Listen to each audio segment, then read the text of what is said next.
വേദിയിലും സദസ്സിലുമുള്ള സ്നേഹനിധികളായിട്ടുള്ള സഹോദരി സഹോദരന്മാരെ, ഏവർക്കും ഹൃദയപൂർവ്വം നമസ്കാരം.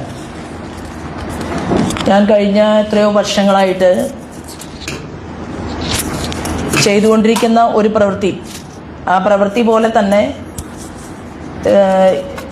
ശ്രുതിമോളുടെ ഈ വിദ്യാഭ്യാസത്തിൻ്റെ വിഷയം വന്നപ്പോൾ വിദ്യ എന്ന് പറയുന്ന ഒരു സഹോദരിയാണ് ആദ്യം കാരണം നല്ല മാർക്ക് കിട്ടിയ കുട്ടിയാണ്, ചെറിയ മാർക്കല്ല, റാങ്ക് കിട്ടിയിട്ടാണ്, അല്ലെങ്കിൽ അത്രയും ഒരു ഉന്നതമായിട്ടുള്ള വിദ്യാഭ്യാസം നേടിയതിന് ശേഷം പഠിക്കാൻ സാധിക്കാത്ത ഒരു സാഹചര്യം ഉണ്ടായി. ആ സാഹചര്യം വന്ന സമയത്ത് ഒരു സഹോദരി തന്നെ അവർ നമുക്ക് സഹായം ചെയ്തു. പക്ഷെ വലിയ ഒരു തുകയാണ്, ചെറിയൊരു പൈസയല്ല, അല്ലെങ്കിൽ ഒരു 50,000-ഓ 1,00,000-ഓ കൊണ്ട് തീരുന്ന ഒരു വിദ്യാഭ്യാസമായിരുന്നില്ല. അപ്പോൾ അങ്ങേയറ്റം ശ്രുതിമോളെ പഠിപ്പിച്ച് എത്തിക്കുകയാണെങ്കിൽ എനിക്കത് തോന്നാൻ കാരണം ഒരുപാട് കുട്ടികളുടെ ഇത്തരത്തിലുള്ള വിദ്യാഭ്യാസ കാര്യങ്ങളിൽ എനിക്ക് ഇടപെടേണ്ടി വന്നിട്ടുണ്ട്. ഞാൻ ഇന്ന് ആദ്യമായിട്ട്, അതായത് ശ്രുതിമോൾ ഉൾപ്പെടെ 63 കുട്ടികളാണ് എൻ്റെ കയ്യിലുള്ളത്. അപ്പോൾ ഇന്ന് ഞാനിത് ലൈവായിട്ട് ആളുകളുടെ മുന്നിൽ പറയാൻ കാരണം അതിൻ്റെ പ്രചോദനവും ശ്രുതി തന്നെയാണ്. കാരണം ശ്രുതി പറഞ്ഞത്, ഞാൻ എന്താണ് ഇത് കഴിഞ്ഞാൽ എനിക്ക് ചെയ്തു തരേണ്ടത് എന്നൊരു ചോദ്യം ശ്രുതിയുടെ ഭാഗത്തു നിന്നുണ്ടായി. അപ്പം അത്രയും തൻ്റെ ഇടമുള്ള, കഴിവുള്ള, ആർജവത്തോടു കൂടി സംസാരിക്കാൻ സാധിക്കുന്ന ഒരു പെൺകുട്ടിയെ കേരളത്തിൻ്റെ പൊതുസമൂഹത്തിന് പരിചയപ്പെടുത്തണം എന്നുള്ളത് കൊണ്ടാണ് ഇന്ന് ആ കോളേജിലെ, അതായത് എത്രയോ ആളുകൾ സാമ്പത്തികമായിട്ട് ഉയർന്നു നിൽക്കുന്ന എത്രയോ കുട്ടികൾ പഠിക്കുന്ന ആ കോളേജിൽ ഇത്രയും കഷ്ടപ്പാട് അനുഭവിച്ചുകൊണ്ട് നമ്മുടെ ശ്രുതിമോള് പഠിച്ചിട്ട് കോളേജിലെ ടോപ്പറായി എനിക്ക് ലഭ്യമാക്കിയിട്ടുള്ള, അല്ലെങ്കിൽ എനിക്ക് നൽകിയിട്ടുള്ളത് ശോഭാ സുരേന്ദ്രൻ്റെ, അതായത് ഞാൻ വിദ്യ ഇടപെട്ടതിന് ശേഷമാണ്. കാരണം വിദ്യക്ക് അത്രയും വലിയൊരു സാമ്പത്തികം എടുക്കാൻ ഒരുപക്ഷെ ഉണ്ടാകുമായിരിക്കില്ല. ആദ്യം അവര് ഒരു 80,000-ഓളം വരുന്ന രൂപ അവർ നൽകിയിട്ടുണ്ടായി. അപ്പൊ അതിന് ഞാൻ ആദ്യം അവരോട് നന്ദി പറയുകയാണ്. അത്തരത്തിലുള്ള സ്ത്രീകൾ, സഹോദരിമാർ ധാരാളം ആളുകൾ കേരളത്തിൽ കടന്നു വരണം എന്നുകൂടി പറയാനായിട്ട് അവർക്കൊരു നന്ദി പറയുകയും, കൂട്ടത്തിൽ ഞാൻ ഏറ്റെടുക്കാൻ കാരണം ഇത്ര പൈസ എനിക്ക് ഉണ്ടാക്കാൻ സാധിക്കുമോ എന്ന് എന്നോട് ചോദിച്ച സമയത്ത് ഞാൻ കേരളത്തിൻ്റെ പൊതുസമൂഹത്തിൻ്റെ മുന്നിൽ ഇപ്പോൾ പറയാൻ ആഗ്രഹിക്കുന്നത്, പൈസ ആളുകൾക്ക് കൊടുക്കാൻ ആരുണ്ടാകണം? പഠനം കഴിഞ്ഞ് ഉന്നതമായിട്ടുള്ള മേഖലകളിൽ ഇരിക്കുന്ന ആളുകൾ, അവരുടെ ഒരു വിഹിതം അവർ ഇത്തരം കാര്യങ്ങൾക്ക് വേണ്ടിയിട്ട് മാറ്റിവെക്കണം. ഞാനൊരു ചാരിറ്റബിൾ ട്രസ്റ്റിൻ്റെ പണിപ്പുരയിലാണ്. അതിൻ്റെ എല്ലാ കാര്യങ്ങളും ഒക്കെ നടന്നിട്ടുണ്ട്. പക്ഷേ ഈ നിമിഷം വരെ 10 രൂപ പോലും നമ്മൾ ഒരാളോടും പിരിക്കാനായിട്ട് അല്ലെങ്കിൽ ചോദിക്കാനായിട്ട് നമുക്ക് സമയം കിട്ടിയിട്ടില്ല. അതിൻ്റെ ഉദ്ഘാടന കർമ്മവും കഴിഞ്ഞിട്ടില്ല എന്നുള്ളത് കൊണ്ട് അത് നല്ല ആളുടെ കൈകളാൽ വിളക്ക് കൊളുത്തി അത് ഉദ്ഘാടനം ചെയ്യണം എന്ന് ഞാൻ തീരുമാനിക്കാൻ കാരണം, തിരുവനന്തപുരത്ത് നിന്ന് ഒരു അമ്മ എന്നോട് പറഞ്ഞു, ഇവിടെ താങ്ങും തണലുമായിട്ട് എനിക്ക് ഒരാശ്രയമായിട്ട് വർത്തിക്കാൻ, അല്ലെങ്കിൽ അവരുടെ ഭാഷയിലാണ് സംസാരിച്ചത്, എനിക്ക് ആരുമില്ലാത്തത് കൊണ്ട് എനിക്ക് ശോഭാ സുരേന്ദ്രനെ, അതായത് ആത്മഹത്യ ചെയ്യും എന്ന് പറഞ്ഞുകൊണ്ടുള്ള ഒരു ഫോൺ കോളാണ് എനിക്ക് വന്നത്. അപ്പം ഞാൻ അമ്മയോട് ചോദിച്ചു, അമ്മയ്ക്ക് വീടില്ലേ? അപ്പം അമ്മയ്ക്ക് വീടുണ്ട്, എല്ലാം ഉണ്ട്. പക്ഷെ അമ്മയ്ക്ക് നോക്കാൻ, അമ്മയുടെ അരികിൽ ചെല്ലാൻ 6 വർഷമായിട്ട് മകനോ മകളോ അമ്മയെ തിരിഞ്ഞു നോക്കിയിട്ടില്ല. അപ്പം ഈ മകനും മകളും എവിടെയാണ് എന്ന് ഞാൻ പരിശോധിച്ചപ്പോൾ എനിക്ക് മനസ്സിലായി, ഒരാൾ വിദേശത്താണ്, ഒരു മകളുള്ളത് ഇന്ത്യയിൽ തന്നെയാണ്, ഒരു സംസ്ഥാനത്ത്. പക്ഷെ എന്നിട്ടും അമ്മയെ കാണാൻ 6 വർഷമായിട്ടും ഒരിക്കൽ പോലും അവർക്കൊരു ദിവസം കിട്ടിയിട്ടില്ല എന്നുള്ള അമ്മയുടെ സങ്കടനം കൊണ്ട് അമ്മ മരിക്കും എന്നാണ് പറഞ്ഞത്. എൻ്റെ കയ്യിൽ വിഷമാണ് ഇരിക്കുന്നത്, ഞാനിത് ശോഭമോളെ ഒന്ന് കാണാൻ പറ്റിയാൽ കണ്ടതിന് ശേഷം ഞാൻ മരിക്കും എന്ന് പറഞ്ഞപ്പോൾ ഞാനിത് ഇവിടെ പറയുന്നത്, മരിക്കാൻ ഒരു മനുഷ്യന് തീരുമാനമെടുക്കാൻ ഒരു നിമിഷം മതി.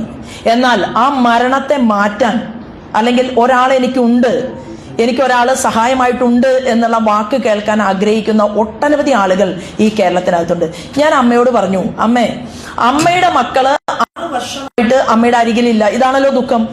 അമ്മയ്ക്ക് ഞാൻ മകളായിട്ട് മതിയോ എന്നാണ് ഞാൻ ചോദിച്ചത്. എന്നിട്ട് ഞാൻ പൂന്താനത്തിന്റെ കഥ പറഞ്ഞു കൊടുത്തു.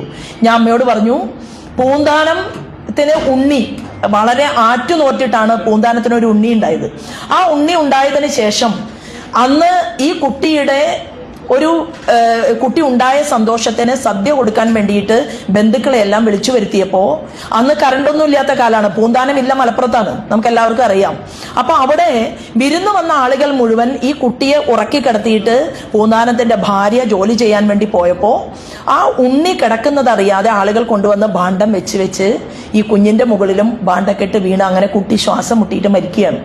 അല്ല, കുട്ടി ശ്വാസം മുട്ടി മരിച്ചപ്പോ പൂന്താനം നെഞ്ചിൽ കൈവച്ചുകൊണ്ട് ഒരൊറ്റ കരച്ചിലാണ്, ഭഗവാനെ ഇത്രയും കാലം എന്നെ ഈ കുട്ടിയില്ലാത്ത ദുഃഖം അനുഭവിച്ചതിന് ശേഷം എനിക്കൊരു കുഞ്ഞിനെ തന്നിട്ട് ആ കുഞ്ഞിനെ എൻ്റെ കയ്യിൽ നിന്ന് മരണമായിട്ട് തട്ടിയെടുത്തല്ലോ എന്ന് പറഞ്ഞ ആ പൂന്താനത്തിനോട് കൃഷ്ണൻ പറഞ്ഞു, എന്താണ്, ഞാൻ മതിയോ ഉണ്ണിയായിട്ട് എന്ന് പൂന്താനത്തിനോട് കൃഷ്ണൻ ചോദിച്ചു. ഞാൻ വലിയ ആളൊന്നുമല്ല, ഞാൻ അമ്മയോട് പറഞ്ഞു, ഞാൻ വലിയ ആളൊന്നുമല്ല, പക്ഷേ ഇപ്പോ എൻ്റെ മകൻ അമേരിക്കയിലെ ശാസ്ത്രജ്ഞനാണ്. എനിക്കൊരു പക്ഷേ എന്തെങ്കിലും ഒരു പെട്ടെന്ന് എൻ്റെ മകനെ കാണണം എന്ന് തോന്നിയാൽ എനിക്ക് കാണാൻ പറ്റിയെന്ന് വരില്ല, ആ വിളിച്ച സമയത്ത് അവനെ എത്താനും പറ്റിയെന്ന് വരുമോ? അപ്പൊ ഞാൻ പറഞ്ഞു, അമ്മയുടെ മക്കൾ അരികിലില്ല എന്നുള്ളത് കൊണ്ട് അമ്മ ചോദിക്കുകയാണ്, എനിക്ക് ഒന്നുമില്ല. ഞാൻ പറഞ്ഞു, അങ്ങനെ കരുതരുത്. കാരണം വീട്ടിൽ അമ്മയുടെ അരികിൽ മകനുണ്ടെങ്കിലും മകളുണ്ടെങ്കിലും അവരെന്തെങ്കിലും വാങ്ങാൻ വേണ്ടി പുറത്തേക്ക് പോയ സമയത്ത് അമ്മയുടെ മരണമാണെങ്കിലോ? അപ്പോ ആരും ഇവിടെ ഇടതും വലതും മുന്നിലും പിറകിലും ആളുകൾ ഉണ്ടായിട്ട് നമുക്ക് ജീവിക്കാൻ പറ്റിയെന്ന് വരില്ല. പക്ഷെ അമ്മയ്ക്ക് ഞാൻ ഉണ്ടാവും. അപ്പൊ അമ്മ പറഞ്ഞു, ഞാൻ ജീവിക്കുന്നത് ദൂരെയാണ്, എൻ്റെ വീട് കോട്ടയത്താണ്, മോള് താമസിക്കുന്നത് തൃശ്ശൂരിലാണ്, മാത്രവുമല്ല വിളിച്ചാൽ പോലും മോളെ കിട്ടില്ല അമ്മ പറയാണ്. കാരണം എന്താ, ഇങ്ങനെ നടക്കുന്ന ഒരാളാണ്. അപ്പൊ ഞാൻ പറഞ്ഞു, ഈ കോട്ടയം ജില്ല എന്ന് പറയുന്നത് കേരളത്തിലാണല്ലോ, അമ്മയുടെ പഞ്ചായത്ത് ഏതാണ്, ആ അമ്മ ആരാണെന്ന് അറിയാതിരിക്കാനും അവരുടെ മക്കൾക്ക് അപമാനം ഉണ്ടാകാതിരിക്കാനും വേണ്ടിയിട്ടാണ് ഞാൻ പേര് പറയാത്തത്. അപ്പൊ ഞാൻ പറഞ്ഞു, അമ്മ ഏത് പഞ്ചായത്തിലാണ്? പഞ്ചായത്ത് എനിക്ക് പറഞ്ഞു തന്നു, സ്ഥലം പറഞ്ഞു തന്നു, അമ്മയുടെ ഫോൺ നമ്പർ തന്നു. ഇപ്പോ ഭാരതീയ ജനതാ പാർട്ടിയുടെ 10-ലധികം വരുന്ന ചുണക്കുട്ടന്മാർ ആ അമ്മയ്ക്ക് കാവലായിട്ട് ഇരിക്കുന്നുണ്ട് എന്നുള്ളതാണ്. അമ്മയുടെ ആത്മഹത്യ ഒരു സെക്കൻഡ് സമയം, ഞാൻ പറഞ്ഞു, ഞാൻ ഈ കഥ പറഞ്ഞ എന്തിനാണ്, ശോഭാ സുരേന്ദ്രനെയും പൂന്താനത്തിനെയും ഉപമിക്കാൻ വേണ്ടിയിട്ടല്ല, അമ്മയ്ക്കൊരു ധൈര്യം കൊടുക്കാൻ വേണ്ടി ഗുരുവായൂരപ്പൻ കൂടെയുണ്ടാകും എന്ന് പൂന്താനത്തിനോട് പറഞ്ഞപ്പോ പൂന്താനം കാൽനടയായി നടന്ന് ഗുരുവായൂരിലേക്ക് പോയി. അവിടെ ചെന്ന് പൂന്താനം ജ്ഞാനപ്പാന എഴുതിയിട്ടുള്ള പൂന്താനത്തിനെ അതിനേക്കാൾ കേമനായിട്ടുള്ള ഭട്ടതിരിപ്പാട് സംസ്കൃതത്തിലെ വ്യാകരണം തെറ്റിയപ്പോൾ കളിയാക്കിയ സമയത്ത് ഗുരുവായൂരപ്പൻ ശ്രീലകത്ത് നിന്ന് വിളിച്ചു പറഞ്ഞു എന്നാണ് പറയുന്നത്. എനിക്ക് എന്റെ ഭക്തനെ വളരെ ഇഷ്ടമാണ്. എന്താ വിളിച്ചത്? അമരപ്രഭോ എന്ന് അഭിസംബോധന ചെയ്യേണ്ടതിന് പകരം മരപ്രഭോ എന്ന് വിളിച്ചപ്പോ അതിനെ കളിയാക്കി ചിരിച്ച ഭട്ടതിരിപ്പാടിനോട് പറഞ്ഞു, ഞാൻ മരപ്രഭു എന്നുള്ള പേരിൽ തന്നെ ഗുരുവായൂരിൽ, സാക്ഷാൽ വൈകുണ്ഠമാണ് ഗുരുവായൂർ അല്ലെ, അവിടെ ഞാൻ നിലകൊള്ളുന്ന ഈ ഈശ്വരീയമായ ചൈതന്യം നിലകൊള്ളുന്ന കാലകാലാന്തരം ഞാൻ മരപ്രഭുവായിട്ട് അവിടെ ഉണ്ടാകും എന്ന് പറഞ്ഞ ആ ഗുരുവായൂരപ്പന്റെ കഥ ഞാൻ ഫോണിലൂടെ അമ്മയ്ക്ക് ഒരു 10 മിനിറ്റ് സമയം ഞാനും അമ്മയും കൂടി ഫോണിൽ സംസാരിച്ചപ്പോ ആ അമ്മയുടെ ജീവൻ രക്ഷപ്പെട്ടു എന്നുള്ളതാണ്. ഇന്ന് അമ്മമാരെ മക്കള് പല പ്രദേശത്തും കൊണ്ടുപോയി ഉപേക്ഷിക്കുന്നുണ്ട്. അപ്പോ ബുദ്ധിയുള്ള, കഴിവും പ്രാപ്തിയുമുള്ള എഞ്ചിനീയർമാരും ഡോക്ടർമാരും വലിയ വലിയ ആളുകളൊക്കെ മനസ്സിലാക്കേണ്ടത് അമ്മയാണല്ലോ നമുക്ക് ജന്മം നൽകുന്നത്. അപ്പൊ എനിക്ക് യാതൊരു മടിയുമില്ല. എൻ്റെ അമ്മ സ്കൂൾ കണ്ടിട്ടില്ല, എൻ്റെ അമ്മയ്ക്ക് പഠിക്കാൻ ഗതി ഉണ്ടായിരുന്നില്ല. എൻ്റെ അമ്മയ്ക്ക് ഞങ്ങൾ 5 പെൺകുട്ടികളും ഒരു ആൺകുട്ടിയാണ് ഉണ്ടായിരുന്നത്. ഞാൻ ഏറ്റവും അവസാനത്തെ ആളാണ്. അപ്പോ എനിക്ക് 8ാം ക്ലാസ് പഠിപ്പ് കഴിയുന്നത് വരെ വയറ് നിറച്ച് ഞാൻ ഭക്ഷണം കഴിച്ചിട്ടില്ല. അതിനർത്ഥം വയറ് നിറച്ച് ഭക്ഷണം കഴിക്കാൻ ഗതിയില്ലാത്ത ഒരു കുട്ടിക്ക് ഭാവിയിൽ എവിടെ വരെയും എത്താൻ സാധിക്കും നമുക്ക് ഇച്ഛാശക്തി ഉണ്ടെങ്കിൽ എന്നതിന്റെ ഒരു സൂചകമായിട്ടാണ് ഞാൻ ഇപ്പോൾ നിങ്ങളുടെ മുന്നിൽ നിൽക്കുന്നത്. ഇത് പറയുമ്പോൾ എൻ്റെ മക്കൾ എന്നോട് പറയും, ഇത് എത്ര തവണയായി അമ്മ കേരളത്തിലെ ജനങ്ങളോട് പറയുന്നു ഈ പട്ടിണിയുടെയും പരിവട്ടത്തിന്റെയും കാര്യം. ഇപ്പോ ഇത്രയും ഉന്നതമായ സ്ഥാനത്ത് ഞാൻ എത്തിയല്ലോ, ഇനിയെങ്കിലും അമ്മ എന്തിനാ ഇതൊക്കെ വീണ്ടും വീണ്ടും പ്രസംഗിക്കുന്നത്? ഞാൻ ഇപ്പോൾ ഇത് വീണ്ടും വീണ്ടും പ്രസംഗിച്ചത് ശ്രുതിമോൾക്ക് ആത്മാഭിമാനം കൊടുക്കാൻ വേണ്ടിയിട്ടാണ്. എന്താണ്? ശ്രുതിമോൾ മനസ്സിൽ തോന്നും, ഞാൻ പഠിച്ചു, എനിക്ക് പഠിക്കാൻ പൈസ ഉണ്ടായില്ല, അല്ലെങ്കിൽ എന്നെ പഠിപ്പിച്ചത് വേറൊരാളാണ് എന്ന് ഒരിക്കലും ശ്രുതിമോൾക്ക് തോന്നാൻ പാടില്ല. കാരണം ശ്രുതിമോൾ എന്നോട് പറഞ്ഞു, ഇത് കേരളത്തോട് തുറന്നു പറയണം. അതായത് ഇത്രയും കാര്യങ്ങള് ശോഭാന്റി ചെയ്യുന്നുണ്ട്, അത് കേരളത്തോട് തുറന്നു പറയാൻ എനിക്ക് തന്റെ ഇടമുണ്ട് എന്ന് പറഞ്ഞ എൻ്റെ ഏറ്റവും തന്റേടിയായിട്ടുള്ള മകളായിട്ടാണ് ശ്രുതിമോൾ ഈ വേദിയിൽ ഇരിക്കുന്നത്.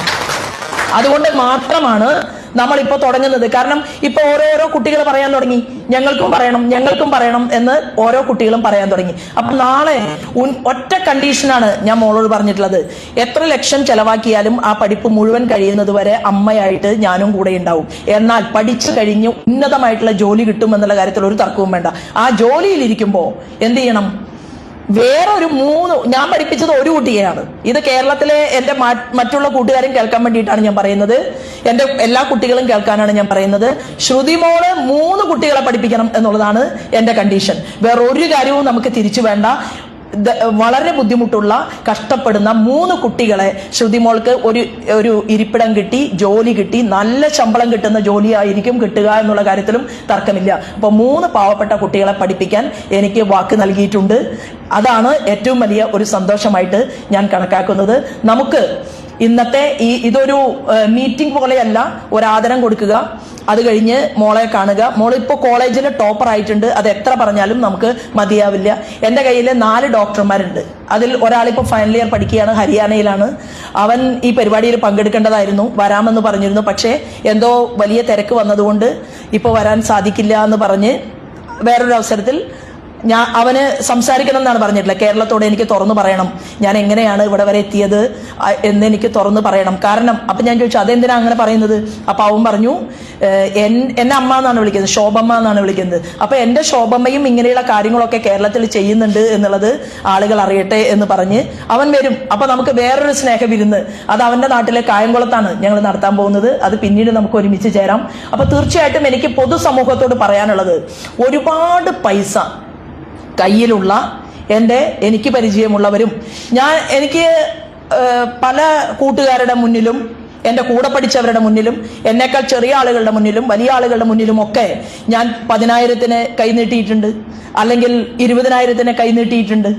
അങ്ങനെയൊക്കെ ചെയ്തിട്ടും അവരൊക്കെ എന്റെ കൂടെ നിന്നത്, ഞാൻ 9 തവണ തെരഞ്ഞെടുപ്പിൽ തോറ്റ ആളാണ്, വിജയിച്ച ഒരാളല്ല, MLA ആയിട്ടില്ല, MP ആയിട്ടില്ല. പക്ഷേ ഞാൻ അവരോട് പറഞ്ഞിട്ടുണ്ട്, ഈ തന്ന 10,000-ഉം 20,000-നും ഒക്കെ കണക്ക് മരമുറി ചാനലിന്റെ ആള് പറഞ്ഞതുപോലെയല്ല. എനിക്ക് ഒരു ടിക്കറ്റും എടുത്തു തന്നിട്ടില്ല, ഒരു ഫ്ലൈറ്റ് ടിക്കറ്റും എടുത്തിട്ടില്ല, ഒരു ഹോട്ടലിൽ ഒരു മുറിയും എടുത്തു തന്നിട്ടില്ല. പക്ഷെ എന്നെ രാഷ്ട്രീയത്തിൽ നിന്ന് ഇല്ലായ്മ ചെയ്യാൻ വേണ്ടി റിപ്പോർട്ടർ ചാനലിന്റെ ഉടമ എന്നെ മനസ്സിൽ ആഴത്തിൽ മുറിവേൽപ്പിച്ചുകൊണ്ട് ആർക്കോ വേണ്ടി സംസാരിച്ചതുപോലെയല്ല, എനിക്ക് കൃത്യമായി 10,000 രൂപയും 20,000 രൂപയും ഒക്കെ തന്നവരുടെ പേര് കൃത്യമായിട്ട് പുസ്തകത്തിൽ എഴുതി വെച്ച് നല്ല കണക്ക് സൂക്ഷിക്കാൻ കഴിവും പ്രാപ്തിയും ഒക്കെ ഉള്ള ഒരാളാണ്. ഇത് ഒരാളിൽ നിന്നും ശ്രുതിമോളുടെ പഠനത്തിന് ഞാൻ പൈസ ചോദിച്ചിട്ടില്ല. ഇത് ശാസ്ത്രജ്ഞനായിട്ടുള്ള അവളുടെ ചേട്ടന്റെ സ്ഥാനത്തുള്ള എൻ്റെ മകൻ തന്നെയാണ് ഈ പൈസ എനിക്ക് തന്ന് സഹായിച്ചിട്ടുള്ളത്. അപ്പോ ഒരു വാക്കുകൂടി നമ്മൾ കൊടുത്തിട്ടുണ്ട്, അത് ആലപ്പുഴയിൽ തന്നെയാണ്. ഒരു വീട് നമ്മൾ കെട്ടിക്കൊടുക്കും. അപ്പൊ കഴിഞ്ഞ ഈ തദ്ദേശ സ്വയംഭരണ തെരഞ്ഞെടുപ്പിനിടയിൽ അത് കെട്ടാമായിരുന്നു, പക്ഷെ അവർക്ക് വേറെയും സാമ്പത്തികമായിട്ടുള്ള ആവശ്യങ്ങൾ വന്നു, അത് നമ്മൾ സഹായിച്ചു, അവരെ ഗൾഫിലേക്ക് വിട്ടു. അപ്പോ അതിപ്പോ മാർക്സിസ്റ്റുകാർ ചോദിക്കുന്നുണ്ട്, ശോഭാ സുരേന്ദ്രൻ പത്രക്കാരെ വിളിച്ച് പറഞ്ഞതാണല്ലോ ഒരു വീട് പണിഞ്ഞു കൊടുക്കും എന്നുള്ളത്. ആകെ 2 സെന്റ് സ്ഥലമാണുള്ളത്. ആ 2 സെന്റ് സ്ഥലത്തിനകത്ത് വീട് നമ്മൾ പണിഞ്ഞു കൊടുക്കും, അതിന്റെ പാലും നമ്മൾ കാച്ചും. നമ്മൾ വാക്ക് പറഞ്ഞിട്ടുണ്ടെങ്കിൽ ആ വാക്ക് പ്രാവർത്തികമാക്കാൻ വേണ്ടിയിട്ട് എൻ്റെ സഹപ്രവർത്തകന്മാര് നമ്മുടെ കൂടെ നിൽക്കും എന്നുള്ള കാര്യത്തിൽ ഒരു തർക്കവുമില്ല. അപ്പോൾ ഇന്ന് ശ്രുതിമോളുടെ വാക്ക് കേട്ട് ഇത്തരത്തിലുള്ള ഒരു പരിപാടി നമ്മൾ ആദ്യമായിട്ട് നടത്തി. അപ്പൊ അതിന് മോളോട് തന്നെയാണ് എനിക്ക് നന്ദി അറിയിക്കാനുള്ളത്. എൻ്റെ ഒരു ചെറിയ പട്ടാളം കേരളത്തിലുണ്ട്, അതിൽ ഒരാളായിട്ട്, ഒരു സേനാധിപതിയായിട്ട് ഞാൻ ശ്രുതിമോളെ കൂടി സ്വീകരിച്ചിരിക്കുകയാണ്. ഇത് അവളുടെ ചേട്ടന്മാരും ചേച്ചിമാരും ഒക്കെ പുറത്തിരുന്ന് കേൾക്കുന്നുണ്ടാവും. അന്ന് ഏറ്റവും ആദ്യം ഞാൻ എടുത്ത കുട്ടി എന്ന് പറയുന്നത് ഇപ്പൊ പറഞ്ഞില്ലേ, ആശ പറഞ്ഞല്ലോ വള ഊരാൻ ശ്രമിച്ചു എന്ന്. വള ഊരാൻ ശ്രമിച്ചിട്ട് ട്രോള് എത്രയോ അനുഭവിച്ച ഒരാളാണ് ഞാൻ. ആദ്യമായിട്ട് ഞാൻ 3 പവന്റെ, ഇപ്പൊ ഞാൻ അങ്ങനെ ഇടുന്നില്ല, എന്താ കാരണം ഇത് എപ്പോഴാ ഊരേണ്ടി വരിക എന്നറിയില്ല, അതുകൊണ്ട് 1 പവന, 2 ഓരോ പവനാണ്. 3 പവന്റെ ഒരു വള കയ്യിലിട്ട് ശ്രീമാൻ കുമ്മനം രാജശേഖരന്റെ പദയാത്രയിൽ പങ്കെടുക്കാൻ വേണ്ടിയിട്ട് പോയി. അപ്പൊ ഞങ്ങൾ ഒരു കോളനിയിൽ ചെന്ന സമയത്ത് അതിന്റെ തൊട്ടു മുൻപ് ഒരു വാർത്ത വന്നു, ചപ്പുചവറ് കൂനയിൽ നിന്ന് ഭക്ഷണം എടുത്തു കഴിച്ച ഒരു കുട്ടിയുടെ അനുഭവം. അതായത് വീട്ടിലൊന്നുമില്ല, വളരെ ദരിദ്രമായിട്ടുള്ള സാഹചര്യത്തിലുള്ള ഒരു കുട്ടിയാണ്. അപ്പോൾ ഞാനും ശ്രീമാൻ കുമ്മനവും അതുപോലെ ഞങ്ങൾ സഹപ്രവർത്തകരെല്ലാവരും കൂടി ആ കോളനി സന്ദർശിക്കുകയാണ്, ആ പ്രദേശം സന്ദർശിച്ചു. ആ സമയത്ത് നമുക്കറിയാലോ കുമ്മനംജിയുടെ പ്രസംഗം. കുമ്മനംജി ഹൃദയം പൊട്ടുന്ന രീതിയിൽ സംസാരിക്കുകയാണ്. അപ്പൊ സംസാരിച്ചിട്ട് ചോദിച്ചു, ആരുണ്ട് ഈ കുടുംബത്തെ സഹായിക്കാൻ, ആരുണ്ട് ഈ കുടുംബത്തെ സഹായിക്കാൻ എന്ന് ചോദിച്ചപ്പോൾ എല്ലാവരും കൂടി നിൽക്കുന്ന ആളുകളാണ്. എന്തായാലും നമ്മുടെ വേറെ സഹോദരന്മാരുടെ കഴുത്തിലോ അല്ലെങ്കിൽ ആണുങ്ങളുടെ കയ്യിൽ എപ്പോഴും അങ്ങനെ രാഷ്ട്രീയക്കാര് ആഭരണമൊന്നും ഉപയോഗിക്കുന്നുണ്ടാവില്ല. അപ്പൊ കുമ്മനംജിയുടെ പ്രസംഗത്തിന്റെ ആഴവും ആ സംസാരത്തിന്റെ ദൈന്യതയും ആ കാരുണ്യവും ഇടകലർന്നപ്പോൾ ഞാൻ എൻ്റെ കയ്യിൽ കിടക്കുന്ന വള ഊരിയിട്ട് അപ്പൊ തന്നെ കുമ്മനംജിയുടെ കയ്യിൽ കൊടുത്തു. അത് കഴിഞ്ഞ് അടുത്ത ജില്ലയിൽ നിന്ന് അദ്ദേഹത്തിന് വേറൊരു സ്വർണം കിട്ടി. ഇതെല്ലാം ചേർത്ത് വെച്ചുകൊണ്ട് നമ്മൾ അവിടെ ഒരു വീട് കെട്ടിക്കൊടുത്തു. പക്ഷേ ഇന്നും ശോഭാ സുരേന്ദ്രൻ മഞ്ഞള് അത് ഇത് എന്നൊക്കെ പറഞ്ഞിട്ട് ഫേസ്ബുക്കിൽ എന്നെ തെറി പറയാൻ വേണ്ടി ഇരിക്കുന്ന കുറെ ആളുകളുണ്ട്. പക്ഷേ ഞാൻ പറയാൻ ആഗ്രഹിക്കുന്നത്, ആ ഊരിക്കൊടുത്ത വള ഞാൻ തിരിച്ചു വാങ്ങി എന്നും എന്നെ കളിയാക്കിക്കൊണ്ട് ആളുകൾ പറഞ്ഞു. അപ്പൊ എനിക്ക് പറയാനുള്ളത്, എന്റെ മനസ്സിലുള്ള ഒരു ചിന്ത എന്ന് പറയുന്നത് ആരോടും പറയാതെ ഇത്തരം കാര്യങ്ങൾ ചെയ്യണം എന്നായിരുന്നു. പക്ഷേ ഒറ്റയ്ക്ക് ഇത്രയും കാര്യങ്ങൾ ചെയ്യാൻ നമുക്ക് സാധിക്കില്ല എന്നുള്ളത് കൊണ്ട്, നിങ്ങൾ ഓരോരുത്തരും അറിയണം എന്നുള്ളത് കൊണ്ട്, അതും ശ്രുതിമോൾ അതിനൊരു സൂചന നൽകിയത് കൊണ്ട് മാത്രം ഞാൻ ഈ കാര്യങ്ങളെല്ലാം ഇപ്പോൾ ഇവിടെ നിന്ന് പറഞ്ഞു എന്ന് മാത്രമേ ഉള്ളൂ. ഞാൻ പ്രസംഗിച്ചിരുന്നു, ഞാൻ പാർലമെന്റിൽ ജയിച്ചാൽ എന്റെ ശമ്പളം മുഴുവൻ 1 രൂപ പോലും ചെലവഴിക്കാതെ അത് പാവപ്പെട്ട പെൺകുട്ടികളുടെ വിദ്യാഭ്യാസത്തിന് വേണ്ടി കൊടുക്കുമെന്ന് പ്രഖ്യാപിച്ച് തെരഞ്ഞെടുപ്പിൽ മത്സരിച്ച ഒരാളാണ്. പക്ഷേ ജയിക്കാനുള്ള ഭാഗ്യമുണ്ടായില്ല, അല്ലെങ്കിൽ സമയമായിട്ടില്ല. അപ്പൊ നമുക്കത് ചെയ്യാൻ സാധിക്കില്ല. അത് ഇന്നും ഞാൻ എൻ്റെ മകനോട് പറഞ്ഞു, എന്നോട് പൈസയുടെ കണക്ക് ചോദിക്കണ്ട. അതായത് ലക്ഷങ്ങൾ അയച്ചു തരുന്നുണ്ടല്ലോ അമ്മയ്ക്ക്, ഈ പൈസയുടെ കണക്ക് എന്താണ് എന്ന് എന്നോട് ചോദിച്ച സമയത്ത് ഞാൻ പറഞ്ഞ ഒരു പോയിന്റ് ഇതാണ്. എന്താണ്? കാശ് എനിക്ക് സൗകര്യമുള്ള പോലെ ഞാൻ ചെലവാക്കും. കാരണം ഈ ചോദ്യം ചോദിക്കാൻ നിന്നെ ഈ ഭൂമിയിലേക്ക് ഇട്ടത് അതിന്റെ ആള് ഞാനാണല്ലോ. അപ്പൊ അതുകൊണ്ട് ഇനി മുതൽ കണക്കേ ചോദിക്കണ്ട എന്ന് ഞാൻ പറയുകയും, അവൻ അങ്ങനെയാണ്. കാരണം ഓരോ രൂപയ്ക്കും ശാസ്ത്രജ്ഞന്മാർ പ്രത്യേകിച്ചും അങ്ങനെയാണ്, അവർക്ക് എല്ലാ കാര്യത്തിനും പ്രത്യേകമായിട്ടുള്ള ഒരു നിരീക്ഷണം ഉണ്ടാവും. അപ്പൊ ഞാൻ പറഞ്ഞു, ഇനി മേലാൽ കാശ് തരിക, കാശിന്റെ കണക്ക് ചോദിക്കരുത് എന്ന് ഞാൻ സ്നേഹത്തോടു കൂടിയിട്ടും ദേഷ്യത്തോടു കൂടിയിട്ടും പറയേണ്ട ഒരു സാഹചര്യം വന്നു. ഞാനിപ്പോ പറഞ്ഞു വന്ന കാര്യം എന്താണെന്നറിയോ? എൻ്റെ അമ്മയ്ക്ക് 94 വയസ്സായി. ഈ 94 വയസ്സായിട്ടുള്ള അമ്മ, വിദ്യാഭ്യാസം ഇല്ലാത്ത അമ്മ, ഭക്ഷണം കഴിക്കാൻ ഗതിയില്ലാതിരുന്ന ഒരു അമ്മ, വയറ് നിറച്ച് ഒരിക്കലും എൻ്റെ അമ്മ ഭക്ഷണം കഴിച്ചിട്ടുണ്ട് എന്ന് എനിക്ക് തോന്നുന്നില്ല. അതായത് എനിക്ക് 8ാം ക്ലാസ്സിൽ ഞാൻ പഠിക്കുമ്പോൾ പോലും എൻ്റെ അമ്മയ്ക്ക് ഭക്ഷണം കഴിക്കാൻ ഇല്ലായിരുന്നു. എന്നാൽ അമ്മയുടെ മകളായിട്ടുള്ള എനിക്ക് നിങ്ങളുടെ മുന്നിൽ ഇങ്ങനെ നിൽക്കാൻ സാധിച്ചു. എൻ്റെ മകന്, അവന് ലോകത്തെ 3 വലിയ യൂണിവേഴ്സിറ്റികളിൽ ഒരുമിച്ച് സെലക്ഷൻ ചെയ്യാനുള്ള ഭാഗ്യമുണ്ടായി. അതിനർത്ഥം എൻ്റെ 2ാമത്തെ മകൻ മോശക്കാരനാണ് എന്നല്ല. അവൻ നാഷണൽ ഫുട്ബോൾ പ്ലെയർ ആയിരുന്നു. പക്ഷെ ഒരു ആക്സിഡന്റ് പറ്റി, പിന്നെ കളിക്കാൻ സാധിച്ചില്ല. അത് കഴിഞ്ഞ് കോളേജിൽ പഠിച്ചു, അവിടെ നിന്ന് പ്ലേസ്മെന്റിൽ ജോലി കിട്ടി. എന്നാൽ 2 ആളുടെ ശമ്പളത്തിലും വളരെ വ്യത്യാസമുണ്ട്. എന്നാൽ നാട്ടിലെ ജനങ്ങളുടെ കാര്യത്തിനിടയിൽ ഇറങ്ങി നടക്കുന്ന ഒരു പക്ഷെ ചെറിയ ആളായിരിക്കും കൂടുതൽ. അപ്പോൾ ഓരോ അമ്മയോടും ഞാൻ എപ്പോഴും സംസാരിക്കാറ്, ഞാനും പറയുമായിരുന്നു ആദ്യമൊക്കെ, ഹരിലാല് മാത്സിന് റാങ്ക് വാങ്ങി, കെമിസ്ട്രിക്ക് റാങ്ക് വാങ്ങി, മോൻ എന്താ റാങ്ക് വാങ്ങാത്തതെന്ന് ചോദിച്ചപ്പോൾ എൻ്റെ മോൻ എന്നോട് പറഞ്ഞ ഒരു പോയിന്റ് ഉണ്ട്. എന്താണെന്നറിയോ? അമ്മേ, ചന്ദ്രന്റെ സമയത്തും സൂര്യന്റെ സമയത്തും മാത്രമാണ് ആളുകളുടെ മുന്നിൽ വരിക എന്നവൻ പറഞ്ഞു. അപ്പൊ അത് അവൻ എവിടെ നിന്ന് വായിച്ചിട്ട് പറഞ്ഞതാണോ, അവന്റെ മനസ്സിൽ നിന്ന് പറഞ്ഞതാണോ, പല കൊട്ടേഷനോ എന്തോ പഠിച്ചിട്ട് പറഞ്ഞാണോ എന്നൊന്നും എനിക്കറിയില്ല. പക്ഷെ അതിനുശേഷം ഒരിക്കൽ പോലും ഞാൻ പറഞ്ഞിട്ടില്ല ചേട്ടനാണ് വലുത്, നീ പഠിപ്പിൽ കുറവാണ്. കാരണം അവൻ എന്നോട് പറഞ്ഞു, 100ൽ 86 മാർക്ക് കിട്ടിയാലും 100ൽ 90 മാർക്ക് കിട്ടിയാലും അടിക്കാനോ ചീത്ത പറയാനോ ഒന്നും അമ്മമാര് നിൽക്കേണ്ട കാര്യമില്ല. കാരണം എന്താണ്? ചിലപ്പോൾ അവനായിരിക്കും കൂടുതൽ ശോഭിക്കുക. അപ്പൊ ഞാൻ എൻ്റെ ഈ വാക്കുകൾ ഞാൻ ഇന്ന് ലൈവിൽ പറയുന്നത്, എൻ്റെ കുറെ അമ്മമാർ, മക്കളെ കാണാൻ സാധിക്കാത്ത വളരെ വേദന അനുഭവിക്കുന്ന അമ്മമാർ ആരെങ്കിലും എൻ്റെ പ്രസംഗം കേൾക്കുന്നുണ്ടെങ്കിൽ ഞാൻ ആ അമ്മമാരോട് പറയാൻ ആഗ്രഹിക്കുന്നത്, ഞങ്ങൾ നിങ്ങൾക്ക് കാവലായിട്ടുണ്ട്. ഞങ്ങൾ മക്കളായിട്ട് നിങ്ങളുടെ കൂടെ യാത്ര ചെയ്യുന്നുണ്ട്. സമയത്തിന്റെ കുറവ് മാത്രമേ ഉള്ളൂ. അപ്പോൾ ഭാരതീയ ജനതാ പാർട്ടിയുടെ ഈ ചേർത്തല നിയോജക മണ്ഡലത്തിൽ ഇരിക്കുമ്പോൾ ചേർത്തലയില് 1000 മക്കൾ ഒരു ഫോൺ കോൾ വിളിച്ചാൽ, ഒരു ബെല്ലടിച്ചാൽ ജനങ്ങളുടെ കാര്യത്തിന് ഓടിയിറങ്ങി വരാൻ സാധിക്കുന്ന 1000 പേർ ചേർത്തലയിലുണ്ട് എന്ന് എനിക്ക് കറക്റ്റായിട്ട് പറയാൻ സാധിക്കും. അത്രയും ആളുകളുള്ള ഈ നിയോജകമണ്ഡലം കമ്മിറ്റിയുടെ ഉത്തരവാദിത്വം എന്ന് പറയുന്നത് നമുക്ക് വലിയ ഒരു പട്ടാളത്തെ ഉണ്ടാക്കണം. ആ പട്ടാളത്തെ ചേർത്തലയിലെ ആദ്യത്തെ ആള് ശ്രുതിമോളാണ്. ആയിരക്കണക്കിന് വരുന്ന കുട്ടികളെ നമുക്കിവിടെ ക്രിയേറ്റ് ചെയ്തെടുക്കാൻ പറ്റണം. അവർ ശാസ്ത്രജ്ഞന്മാരാകും, ഡോക്ടർമാരാകും, ടീച്ചർമാരാകും, അധ്യാപികമാരാകും. അങ്ങനെ കൊണ്ടുപോകണം. അതിനർത്ഥം അവർ മാത്രമാണോ വലുത്?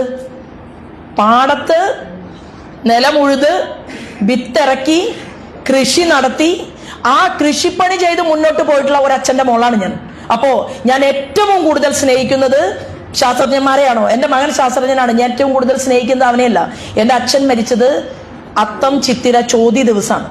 അപ്പൊ ചോതി ദിവസത്തിൽ എൻ്റെ അച്ഛൻ മരിച്ചിട്ട് ഞാൻ 8ാം ക്ലാസ്സിൽ പഠിക്കുമ്പോൾ മരിച്ചു. ഇപ്പൊ എനിക്ക് 51 വയസ്സായി.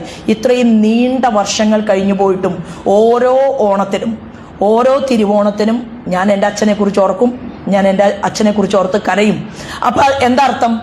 നമ്മളിൽ നിന്ന് ഒരാൾ വിട്ടുപോയാലും നമുക്ക് ജന്മം നൽകിയിട്ടുള്ള, നമ്മളെ സ്നേഹിച്ചിട്ടുള്ള, നമ്മളെ ചേർത്ത് പിടിച്ചിട്ടുള്ള എൻ്റെ അച്ഛനെ ഞാൻ പാടത്ത് കഞ്ഞി കൊടുക്കാൻ വേണ്ടിയിട്ട് തൂക്കുപാത്രത്തിലെ കഞ്ഞിയായിട്ട് പോകുമ്പോൾ ആ കഞ്ഞി ഞാൻ അച്ഛനറിയാതെ കുടിക്കും കുറച്ച്, കാരണം വിശപ്പാണെന്നൊക്കെ. അപ്പോ ഇടവഴിയിൽ ഞാൻ ഇരുന്ന് ആ കഞ്ഞി കുടിച്ച ഇടവഴിയിലൂടെ ഞാൻ എൻ്റെ കാറിൽ യാത്ര ചെയ്യുമ്പോൾ അവിടെ ഒരു സെക്കൻഡ് ഞാൻ ആ സ്ഥലം നോക്കും. കാരണം എൻ്റെ അച്ഛന് ഇത്രയും കഠിന പ്രയത്നം ചെയ്യുന്ന അച്ഛൻ്റെ കഞ്ഞി ഞാൻ കുടിച്ചിട്ട് ആ അമ്മ കൊടുത്തയച്ച കഞ്ഞി പാത്രത്തിൽ അളവില്ല എന്ന് മനസ്സിലായിട്ടും പാത്രം തുറന്നു കഴിഞ്ഞാൽ വീണ്ടും ഒരു മൂടി, ആ ചോറ്റുപാത്രത്തിന്റെ മൂടിയിൽ ഒരു മൂടി കഞ്ഞി വീണ്ടും അച്ഛൻ എനിക്ക് കുടിക്കാൻ തരും. അപ്പോൾ ഇങ്ങനെ സ്ഥിരമായപ്പോൾ ഞാൻ അച്ഛനോട് പറഞ്ഞു, ഞാൻ വരുന്ന വഴിയിൽ അച്ഛൻ്റെ കഞ്ഞി കുറച്ച് അച്ഛൻ അറിയാതെ കുടിക്കാറുണ്ട് എന്ന് പറഞ്ഞപ്പോൾ അച്ഛൻ പറഞ്ഞു, ഇതിൽ നിന്ന് എത്ര ടീസ്പൂൺ കഞ്ഞി എടുത്താലും അതെനിക്ക് തിരിച്ചറിയും. പക്ഷേ മോള് കുടിക്കട്ടെ എന്ന് കരുതിയിട്ടാണ് അച്ഛൻ അത് പറയാഞ്ഞത് എന്ന് പറഞ്ഞ ഒരച്ഛൻ ചികിത്സയ്ക്ക് പൈസയില്ലാതെ ക്യാൻസർ രോഗബാധിതനായിട്ട് എൻ്റെ അച്ഛന് ഗവൺമെന്റ് ആശുപത്രിയിൽ കിടന്ന് മരിക്കേണ്ട ഒരു സാഹചര്യം ഉണ്ടായി. അപ്പൊ ഞാൻ ശ്രുതിമോളോട് പറയുന്നത്, അതിനേക്കാൾ വലിയ വേദനയൊന്നും നമ്മുടെ കുട്ടികള്, നമ്മുടെ പട്ടാളത്തിലെ 63 പേരും അനുഭവിച്ചിട്ടില്ല. ഒരു കുട്ടിയുടെ അച്ഛൻ കണ്ണു കാണാത്ത ഒരു ആളുടെ മകളെ ഞാൻ ഏറ്റെടുത്തു. അവളെ ഇപ്പോ അവള് വലിയ അവസ്ഥയിൽ എത്തും എന്നാണ് ഞാൻ പ്രതീക്ഷിക്കുന്നത്. ആ കണ്ണു കാണാത്ത അച്ഛനോടൊപ്പം ലോട്ടറി ടിക്കറ്റ് വിറ്റ് തെരുവ് വിളക്കില് പഠിച്ചു അവള്. അങ്ങനെ തെരുവ് വിളക്കിൽ പഠിച്ച് +2 അവള് ഫസ്റ്റ് ക്ലാസ് വാങ്ങി. ആ ഫസ്റ്റ് ക്ലാസ് ടെറസ് വീടിനകത്ത് ആ ടെറസിന്റെ കീഴിലിരുന്ന് ഫാനിലും അതുപോലെ തന്നെ AC മുറിയിലും ഇരുന്ന് പഠിച്ച് ഡോക്ടറേറ്റ് എടുത്തവർക്ക് ഉണ്ടാകില്ല. അപ്പൊ കഠിന പ്രയത്നം ചെയ്തുകൊണ്ട് വളർന്നു വരുന്ന ഒരു വലിയ തലമുറയെ എൻ്റെ പ്രസംഗ ശകലം കേൾക്കുന്ന സഹപ്രവർത്തകരും നല്ലവരായിട്ടുള്ള മനുഷ്യര് നിങ്ങളുടെ ഹൃദയം തുറന്നു വെച്ച് ഒരുപാട് സ്വീകരിക്കണം എന്ന് പറയാൻ വേണ്ടി മാത്രം ഞാനിവിടെ സംസാരിച്ചു എന്ന് മാത്രമേ ഉള്ളൂ. ഇപ്പൊ ചില ആളുകളൊക്കെ എൻ്റെ വലിയ വീടിന്റെ ഫോട്ടോ എടുത്തു തുടങ്ങി. എൻ്റെ വലിയ വീടിന്റെ ഫോട്ടോ എടുത്തിട്ട് ആ ഫോട്ടോ ചില ആളുകൾ ഫേസ്ബുക്കിൽ പോസ്റ്റ് ചെയ്തിട്ട് ചോദിക്കുകയാണ്, മഞ്ഞൾ ശോഭയ്ക്ക് എങ്ങനെയാണ് ഇത്രയും വലിയ വീടുണ്ടായത് എന്ന് ചോദിക്കുകയാണ്.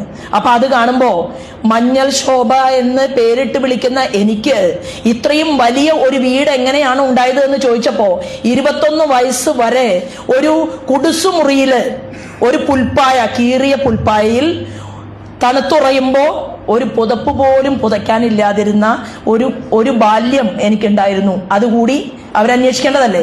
അപ്പൊ കഴിഞ്ഞ ദിവസം ഒരാൾ എനിക്ക് ആ വീടിന്റെ ഫോട്ടോ അയച്ചു തന്നു. അപ്പൊ ഞാൻ പറഞ്ഞു, ഇത് ശോഭാ സുരേന്ദ്രൻ ആഗ്രഹിച്ചതല്ല കൊട്ടാരം കെട്ടാൻ, വലിയ സ്ക്വയർ ഫീറ്റ് വീട് കെട്ടണമെന്ന് ഞാൻ പറഞ്ഞിട്ടില്ല. അത് എൻ്റെ മകൻ അവന്റെ ഇഷ്ടത്തിന് അവൻ സ്ഥലം വാങ്ങി അവന്റെ ശമ്പളം ഉപയോഗിച്ച്, അതായത് അത് അവന്റെ ശമ്പളം ലക്ഷങ്ങളല്ല. കാരണം ഇന്ന് ലോകത്ത് നൊബൽ സമ്മാനം കിട്ടുന്ന വലിയ വലിയ ആളുകൾ പഠിക്കുന്ന ഒരു സ്ഥലത്ത് അവിടെ എത്താനും ജർമ്മനിയിൽ ജോലി ചെയ്യാനും അമേരിക്കയിൽ ഒരു വലിയ കമ്പനിയുടെ തലവനായിട്ട് ഇരിക്കാനും ഒക്കെ അവന് സാധിച്ചത് എൻ്റെ കഴിവുകൊണ്ടല്ല. ഞാൻ അവന് നേരത്തിന് ഭക്ഷണം കൊടുത്തിട്ടില്ല, ഞാൻ അവനെ നോക്കിയിട്ടില്ല. ഞാൻ 5 ദിവസം 6 ദിവസം പെട്ടിയും കിടക്കിയായിട്ട് കണ്ണൂർ പോയി, കോഴിക്കോട് പോയി, കാസർഗോഡ് പോയി, തിരുവനന്തപുരം പോയി പ്രസംഗിച്ച് തിരിച്ചു വരുമ്പോ ഞാൻ പുറത്തേക്ക് വരുന്ന സമയത്ത് ആ ജനലഴിയും പിടിച്ച് എൻ്റെ മകൻ നിൽക്കുന്നുണ്ടാവും. അമ്മ എപ്പോഴാ വരിക എന്നാണ് ചോദിക്കുക. അപ്പൊ അങ്ങനെ ദുരിതം അനുഭവിച്ച് ജീവിച്ച എനിക്ക് അങ്ങനെ ഒരു മകൻ ഒരു വീട് കെട്ടുമ്പോ ആ വീട് ട്രോളി എന്നെ മാനസികമായി തകർക്കാനാണ് മറ്റുള്ളവരുടെ തീരുമാനമെങ്കിൽ ഞാൻ ATM പൊളിച്ചു കിട്ടിയ പൈസ ഉപയോഗിച്ചിട്ട് കെട്ടിയ വീടല്ല. അത് അവനെ ദൈവികമായിട്ട് ഉയർത്താൻ ഈശ്വരൻ ആഗ്രഹിച്ചതുകൊണ്ട് ഉണ്ടായിട്ടുള്ള ഒരു സാഹചര്യമാണ്. പിന്നെ മഞ്ഞൾ കൃഷി ഞാൻ ഇപ്പോഴും നടത്തുന്നുണ്ട്. കുടകിൽ വന്നാൽ എൻ്റെ മഞ്ഞൾ കൃഷിയും എൻ്റെ പാടവും എന്നെ കളിയാക്കുന്ന ആളുകൾക്ക് കാണാൻ വേണ്ടിയിട്ട് സാധിക്കും എന്നുകൂടി ഞാൻ സൂചിപ്പിക്കാൻ ഈ അവസരത്തെ ഉപയോഗപ്പെടുത്തുകയാണ്. നിങ്ങൾ എത്ര ട്രോൾ ചെയ്യാലും, നിങ്ങൾ എത്ര വേദനിപ്പിച്ചാലും, നിങ്ങൾ എത്ര അറ്റാക്ക് ചെയ്താലും ഞാൻ തീരുമാനമെടുത്തിട്ടുള്ളത് ഇവിടെ രാഷ്ട്രീയ രംഗത്ത് നല്ലവരായിട്ടുള്ള ഒരു കൂട്ടം ആളുകളെ വിജയിപ്പിക്കണം എന്നാണെങ്കിൽ ആ തീരുമാനത്തോടൊപ്പം ദൈവികമായി ഇരിക്കുന്ന മുഴുവൻ ആളുകളുടെയും പ്രാർത്ഥനയുണ്ടെങ്കിൽ അത് ഞങ്ങൾ കേരളത്തിൽ നടപ്പിലാക്കും എന്നുള്ള പ്രതിബദ്ധതയോട് കൂടിയിട്ടാണ് നമ്മൾ മുന്നോട്ട് പോകുന്നത്. അതിനിവിടെ വിജയിച്ചവർക്കും അതുപോലെ തന്നെ രണ്ടാം സ്ഥാനം വന്നവർക്കും എല്ലാം ആദരം നൽകാൻ എനിക്കിന്ന് അവസരമുണ്ട്. അപ്പൊ ശ്രുതിമോളെ പറഞ്ഞു വിട്ടതിന് ശേഷമാണ് ആ പരിപാടിയിലേക്ക് നമ്മൾ കടക്കുന്നത് എന്ന് മാത്രം സൂചിപ്പിച്ച് ഞാൻ എൻ്റെ വാക്കുകൾ നിർത്തുകയാണ്. ഒരാളുടെ ഒരു ഇത്തരം കുറെ കാര്യങ്ങൾ എഴുതിയിട്ടുള്ള ഒരു ലെറ്റർ അത് ഇന്നലെ എൻ്റെ വീട്ടിൽ വരികയുണ്ടായി. അതുകൊണ്ടാണ് മഞ്ഞൾ കൃഷിയെക്കുറിച്ചും വീടിനെ കുറിച്ചുമൊക്കെ ഇപ്പം ഞാൻ നിങ്ങൾക്ക് സൂചന നൽകിയത്. ബാക്കി നമുക്ക് വഴി പോലെ പറയാം എന്ന് പറഞ്ഞുകൊണ്ട് ഞാൻ എൻ്റെ വാക്കുകൾ നിർത്തുന്നു. വന്ദേ മാതരം.